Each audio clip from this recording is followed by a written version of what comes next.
Hi അസ്സലാമു അലൈക്കും. എന്നോട് കുറേ ആൾക്കാർ ചോദിക്കാറുണ്ട് യു എയിൽ എന്തെങ്കിലും ജോബ് കിട്ടോ, ജോബ് വേക്കൻസി ഉണ്ടോ, വിസ ഉണ്ടോ എന്നൊക്കെ പറഞ്ഞിട്ട് കുറേ ആൾക്കാർ മെസ്സേജ് അയക്കുന്നുണ്ട്. ജോബ് കിട്ടാൻ വേണ്ടി നമുക്ക് ഫസ്റ്റ് ആയിട്ട് വേണം നമ്മളൊരു വിസിറ്റ് ടിക്കറ്റ് എടുത്തുകൊണ്ട് യു എയിൽ എത്തപ്പോൾ അത് നമ്മളെ ഫാമിലി ഫ്രണ്ട്സ് ആരെങ്കിലും ഇവിടെ വേണ്ട, അല്ലെങ്കിൽ നിങ്ങളെ കയ്യിൽ നിന്ന് പോകും. കാരണം എക്സ്പെൻസിൻ്റെ കാര്യത്തിൽ റൂമിനായാലും ഫുഡിനായാലും നല്ല എക്സ്പെൻസ് വരും. പിന്നെ നമ്മൾ എന്ത് ചെയ്യേണ്ടത് വെച്ചാൽ ഒരു സത്യസന്ധമായ കാര്യങ്ങൾ മാത്രം എഴുതിക്കൊണ്ട് ഒരു അടിപൊളി സി വി ഉണ്ടാക്കുക. മെയിനായിട്ട് വേണ്ടത് കുറച്ച് സ്കില്ലും അതേപോലെ കുറേ അധികം ഭാഗ്യമാണ് വേണ്ടത്. എക്സ്പീരിയൻസും നല്ല ആൾക്കാർക്ക് തന്നെ ചിലപ്പോൾ ചില ടൈമിൽ ജോലി കിട്ടാൻ ഭയങ്കര ബുദ്ധിമുട്ടാണ്. പോകുന്നതിന് മുമ്പ് തന്നെ അപ്ലിക്കേഷനിൽ ഇവിടുത്തെ ഓരോ ജോബ് ആപ്ലിക്കേഷൻ ഉണ്ട്, ലിങ്ക്ഡിന്, ഇൻഡീഡ്, മോർജാൻ, ഡുബിസൽ, അതിലൊക്കെ അപ്ലൈ ചെയ്തിടുക. ആരും റിലേറ്റീവ്സോ ഫ്രണ്ട്സൊക്കെ ഉണ്ടെങ്കിൽ അവർക്കും നമ്മളെ സി വി ഒക്കെ ഷെയർ ചെയ്ത് കൊടുക്കുക. അങ്ങോട്ട് പോകുന്നതിന് മുമ്പ് നിങ്ങൾ ചെയ്ത് തുടങ്ങിക്കൂടി. നിങ്ങൾക്ക് ഇവിടെ എത്തിക്കഴിഞ്ഞാൽ എന്തെങ്കിലും ഇന്നലെ ഒരു ഇൻ്റർവ്യൂ കോൾ കിട്ടിക്കഴിഞ്ഞാൽ അത്രയും നല്ലത്. വിസിറ്റിൽ വരുന്നില്ലേ, ഒരു മാസത്തെ വിസിറ്റ് വിസ എടുത്ത് തരരുത്, 2 മാസത്തെ വിസിറ്റ് വിസ, 3 മാസത്തെ വിസിറ്റ് വിസ എടുത്തുകൊണ്ട് വേണ്ടി വരിക. വിസക്ക് കുറേ പൈസ എടുത്തുകൊണ്ട് ആരും ഇങ്ങോട്ട് പോരാൻ നിൽക്കണം. നിങ്ങൾക്ക് ട്രാവൽസിൽ നേരെ പോയിട്ട് കഴിഞ്ഞാൽ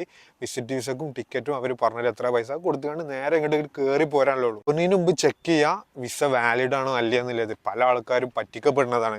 വന്നു കഴിഞ്ഞാൽ ജോബ് ശരിയായിക്കോണമെന്നൊന്നുമില്ല. എനിക്ക് തന്നെ 6 മാസം കഴിഞ്ഞിട്ടാണ് ഇവിടെ ജോലി ശരിയായിട്ടുള്ളത്. അപ്പോൾ ചിലപ്പോൾ 2 വിസിറ്റൊക്കെ പുതുക്കേണ്ടി വരും, ചിലപ്പോൾ ഒരു വിസിറ്റ് പുതുക്കേണ്ടി വരും. നമ്മളൊരു ഭാഗ്യത്തിനനുസരിച്ചാണ്. നമ്മൾ നല്ലോണം പെട്ടെന്ന് ട്രൈ ചെയ്ത് കഴിഞ്ഞാൽ ചിലപ്പോൾ ജോബ് പെട്ടെന്ന് ശരിയാവും. അതേമാതിരി രാത്രി പെട്ടെന്ന് കടന്നുറങ്ങാം, പകൽ മാക്സിമം യൂസ് ചെയ്യുക. പകൽ കടന്നുറങ്ങാൻ നിൽക്കരുത്. കാരണം രാത്രി കുറേ നേരം നമ്മൾ ഫോണുമ്പോൾ കളിച്ചിട്ട് നമ്മൾ ചെയ്യണ ഏറ്റവും വലിയ പൊട്ടത്തരാണ്.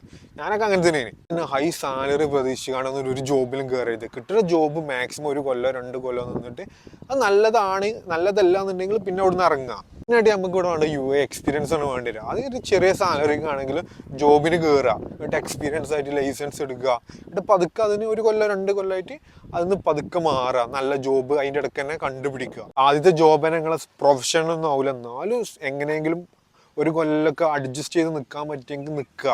പിന്നെ എക്സ്പീരിയൻസ് ആയിട്ട് മാറുക. പിന്നെ നിങ്ങൾക്ക് നല്ല ഓപ്പർച്യൂണിറ്റീസ് കിട്ടും. ആൾക്കാരെ കസ്റ്റമർ റിലേഷൻ ഉണ്ടാക്കുക, പുറത്ത് ആളുകളെ പരിചയപ്പെടുക, അവരെന്നെ നിങ്ങൾക്ക് കുറേ വേക്കൻസീസ് ഒക്കെ പറഞ്ഞുതരും. എടുത്തുകൊണ്ട് ബുദ്ധിമുട്ടിക്കാണ്ട് ജോലി ചെയ്യണമെന്നല്ല പറഞ്ഞത്. ചിലപ്പോൾ ചില ബുദ്ധിമുട്ടുകളൊക്കെ ഉണ്ടാകും, അതൊക്കെ സഹിക്കാൻ പറ്റുന്നതാണെങ്കിൽ സഹിക്കുക. എന്നിട്ട് പതുക്കെ മാറുക. ഇന്റർവ്യൂവിന് പോയി കഴിഞ്ഞാൽ നിങ്ങളോട് ചോദിക്കുക യു എക്സ്പീരിയൻസ് ഉണ്ടോയെന്നാണ് ചോദിക്കുക. അതുകൊണ്ടാണ് ഞാൻ പറഞ്ഞത് ആദ്യം ചെറിയ സാലറിയിലാണെങ്കിൽ ജോബിന് കയറിയിട്ട് മാറുക. അപ്പോൾ ഇതിന് ലാംഗ്വേജ് ഒക്കെ പഠിക്കുക, എല്ലാം സെറ്റാക്കുക. ട്രാൻസ്പോർട്ടേഷന് ബസ് യൂസ് ചെയ്യുക, ചെറിയ ചാർജ് ആവുള്ളൂ. മന്ത്ലി കാർഡ് എടുത്തു കഴിഞ്ഞാൽ മതി. ദുബായിലാണെങ്കിലും അബുദാബിയിലാണെങ്കിലും. പിന്നെ ഇൻ്റർവ്യൂ ജെന്യൂൻ ആണോ എന്ന് നോക്കുക. അവരെ ഫുൾ അഡ്രസ്സും ഡീറ്റെയിൽസും ഗൂഗിളിലൊക്കെ ഒന്ന് ചെക്ക് ചെയ്തിട്ട് ട്രൈ ചെയ്യുക. ദുബായ് ഏരിയകളൊക്കെ ഇഷ്ടംപോലെ, ദുബായ് ഷാർജ ഏരിയയിലൊക്കെ ഇഷ്ടംപോലെ സ്കാം ഉണ്ട്. നമ്മൾ സർവീസ് ചാർജ് കൊടുക്കേണ്ടി വരും. അവിടെ എത്തിക്കഴിഞ്ഞിട്ട് നമ്മൾ ആ കാര്യങ്ങളൊക്കെ അറിയാം. അപ്പോൾ അങ്ങനത്തെ കാര്യങ്ങളൊക്കെ ശ്രദ്ധിച്ചു കഴിഞ്ഞാൽ നമുക്ക് പെട്ടെന്ന് ജോബ് കിട്ടും. കിട്ടണ ഇൻ്റർവ്യൂ അറ്റൻഡ് ചെയ്യുക. അതായത് സ്കാമിൽ പോയിട്ട് അറ്റൻഡ് ചെയ്യണമെന്നല്ല പറഞ്ഞത്. നല്ല ഒരു ജെന്യൂൻ ഇൻ്റർവ്യൂവിന് നേരത്തെ കാലത്ത് എണീറ്റ് കുളിച്ച് ഫ്രഷ് ആയിട്ട് ആ ഒരു കോൺഫിഡൻറ്റിൽ പോയി ഇൻ്റർവ്യൂ അറ്റൻഡ് ചെയ്ത് കഴിഞ്ഞാൽ നമുക്ക് ജോബ് കിട്ടും. ജോബ് വേക്കൻസി ഒക്കെ ഉണ്ടെങ്കിൽ ഞാൻ പറഞ്ഞു തരണ്ട്. ആരുടെയും ജോബ് വേക്കൻസി ഉണ്ടെങ്കിൽ ഈ കമൻറ്റ് ബോക്സിൽ ഒന്ന് കമൻറ്റിൻ്റെ അടിയിൽ കമൻറ്റ് ചെയ്യുക. അപ്പോൾ ഓക്കെ, ബൈ.